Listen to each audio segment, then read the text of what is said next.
Welcome to PKF O'Connor Davies Podcast, Nonprofits Insight Out. I'm Lenore Sanchez, Senior Audit Manager specializing in nonprofit organizations. Today's topic is the concepts, benefits, and risks of fiscal sponsorships. Joining us once again to provide insight on this topic are Garrett Higgins and Eva Maruk. Garrett and Eva are partners serving on our exempt organization tax and advisory services group. I am super excited to be here with you today because I understand that you will be sharing what is one of the best kept secrets from nonprofit organizations. Garrett, can you tell us what a fiscal sponsorship is? Sure, Lenore. A fiscal sponsorship is a framework used by charitable organizations to support a charitable project that either cannot or chooses to not function as an independent organization. Essentially, the sponsor provides its tax-exempt status and associated benefits to another group, usually a charitable project. I imagine that not just any organization can be a fiscal sponsor. Can you share with us who can be a fiscal sponsor and what projects can be covered by a fiscal sponsorship arrangement? Fiscal sponsors are charitable organizations that provide fiduciary oversight, financial management, and other administrative services over charitable projects. A typical example of a fiscal sponsor is a community foundation. A fiscal project is an activity or program that is conducted in accordance with purposes described in 501c3 that should generally be aligned with the overall mission of the sponsoring charity. There are different models under fiscal sponsorship arrangements, and none are one size fits all. Eva, can you speak to the different models? Under the umbrella of fiscal sponsorships, there are 6 models. 2 of the more common ones are known as Model A and Model C. Model A is a comprehensive approach where the project is housed within the fiscal sponsor and becomes an internal program of the fiscal sponsor. The project has no separate legal existence. The assets and liabilities of the project are the assets and liability of the fiscal sponsor. The sponsee gives up all of its ownership and control over the project, and generally its people become the employees, volunteers, or other agents of the fiscal sponsor who are then responsible for operating the project. If there is fundraising by the sponsee for the project, they are fundraising as agents on behalf of the fiscal sponsor, and any funds received are earmarked for the fiscal sponsor's restricted fund for the specific project. And why? It's because the sponsee lacks the tax-exempt status required to allow for deductible contributions. It's called a comprehensive model because the fiscal sponsor is hands-on when taking the project under its wings. This means everything, and it's a big responsibility. The fiscal sponsor acts in a role of a trusted partner, a coach, a mentor, until the project can thrive on its own and spin off. The alternative is Model C. It's also known as the pre-approved grant approach. Here there's a grantor and a grantee relationship, and the fiscal sponsor plays a more limited role compared to Model A.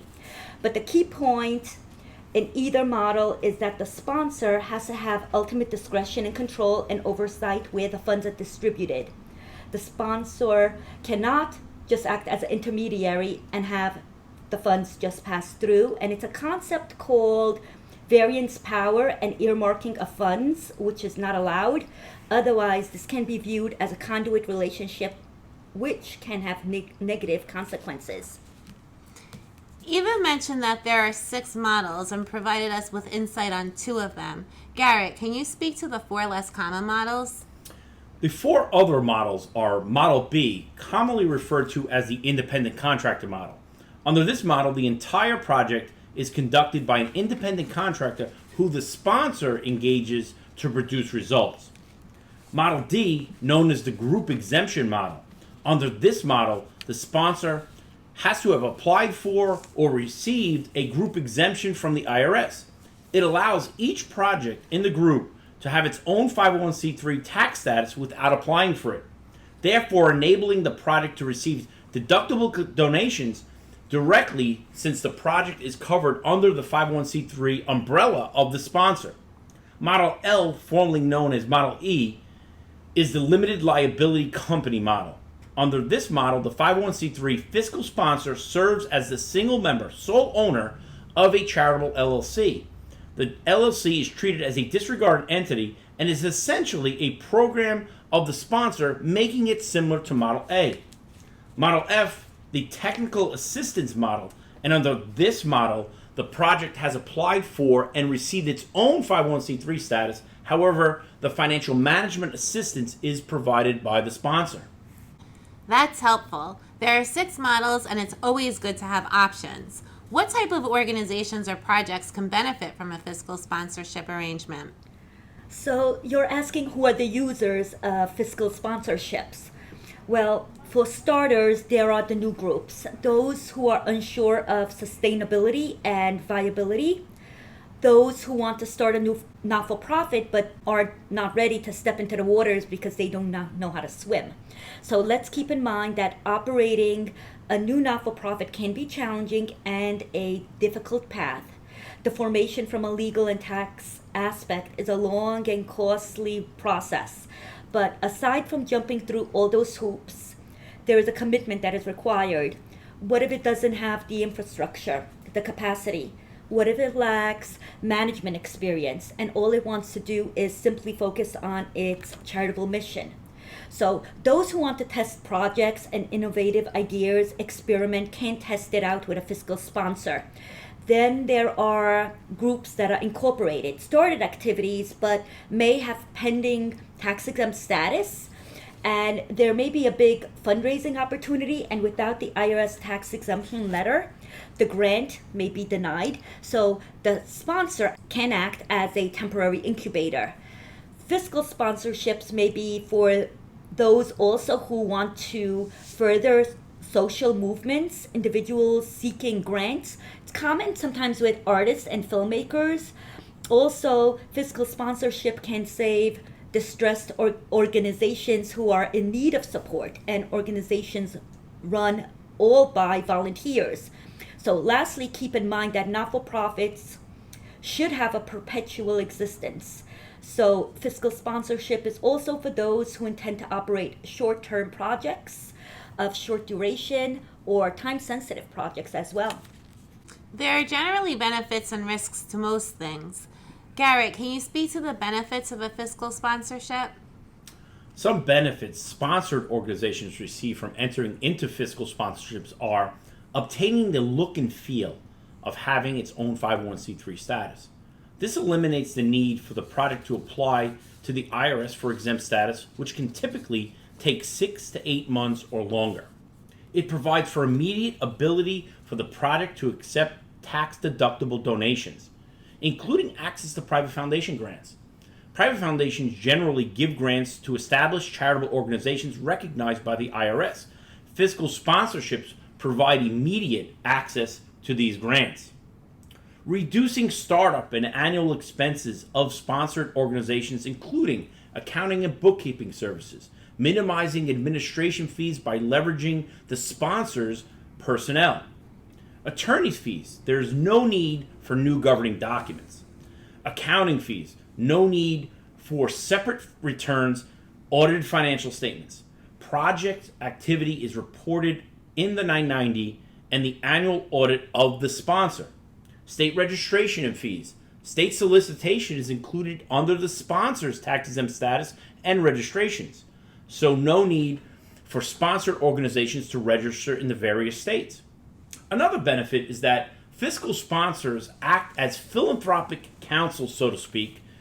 It can provide assistance in defining the project charitable objectives and finding solutions to carry them out, as well as providing immediate name recognition to the fiscal project. It appears as if those benefits could expose charitable projects to a greater amount of donors for a more successful outcome.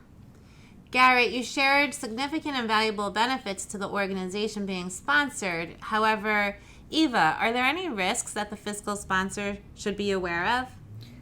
The famous quote spoken by Warren Buffett comes to mind: risk comes from not knowing what you are doing. One risk is the loss of project control. So fiscal sponsors are both legally and fiscally responsible for the project it sponsors, and it must exercise control over the project funds.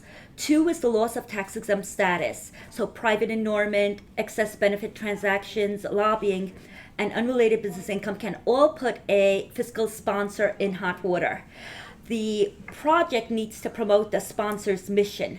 So mission alignment and mission match is important. The sponsor's tax exemption is on the line. And we see this in a number of cases where fiscal sponsorships have gone wrong, and it does serve as a big reminder of the risk if it's not done correctly. So one out there is where the Attorney General is looking to sue to dissolve a 501c3 not-for-profit fiscal sponsor that provided 99% of its total grant making to its related for-profit corporation. And the big picture issues involved were whether the not-for-profit failed to comply with its organization and operational requirements, whether it violated the prohibition against private enormment, and a slew of other corporate governance and violations related to its management structure. Wow, it really sounds as if they went off the rails. Oh yes, you can say that again. Fiscal sponsorship does need to be done right. Agreed. And wait, there is more. There are risk management issues and reputational risks. This can actually be either a pro or a con, and it can, of course, enhance reputation in the community when the not-for-profit is doing good, but also can have a disastrous and damaging impact when the not-for-profit is doing bad. One other case involved a fiscal sponsor who commingled funds from different projects and failed to be a responsible steward of charitable funds. And as a result, the reputations of all involved were damaged. So remember that fundraising is conducted under the fiscal sponsor's name. So the appropriate level of care should be exercised to protect its reputation. There's that famous quote, "It takes years to build a reputation and minutes to ruin it." And that should be in the front of the minds of all fiscal sponsors. True. There are many benefits to charitable projects without 501c3 status, but sponsoring organizations should be cautious. There are pros and cons to fiscal sponsorship arrangements. What best practices should the fiscal sponsor keep in mind? Fiscal sponsors should ensure projects are mission aligned, satisfy charitable purposes, and do not conduct jeopardizing transactions. Some examples of risky transactions would be lobbying or political activity, or transactions that provide a private benefit. Sponsors should maintain a minimum level of engagement over the project. At a minimum, the fiscal sponsor must retain control and discretion of the use of the funds, maintain records demonstrating that the funds were used for exempt purposes, and limit distributions to projects that further the sponsor's exempt purpose. A common best practice is holding all fiscally sponsored project funds in separate banking accounts and maintaining separation from other programming. Sponsors should have sufficient operational resources and to engage in the projects and oversee fundraising. Sponsors should ensure it has sufficient resources to handle the project and that project personnel are in compliance with fundraising laws. The agreement should be in writing. A written contract is key to ensure the fiscal sponsorship operates effectively. The contract should be reviewed by counsel, include things such as the nature and term of the relationship, the model of the fiscal sponsorship, ownership of intellectual property, define fees charged, and outline the process for holding and dispersing funds. It should also have a termination clause that addresses under what conditions either party can end the relationship and how remaining funds should be handled should that occur. If the sponsorship is a Model C grant arrangement, the sponsor should exercise expenditure responsibility. This process entails a pre-grant inquiry, a written grant agreement, and requires the grantee to report in writing how it used the funds. Well, no best kept secrets here. We like to provide our PKFOD not-for-profit family and friends knowledge and insight to add value to their mission. Garrett and Eva, thank you for doing so and for sharing your expertise with us today. PKF O'Connor Davies serves a wide range of nonprofit entities, For more information and/or to connect to Garrett or Eva, who specialize exclusively in nonprofit tax matters, please visit our website at pkfod.com. Until next time, nonprofits, insight out.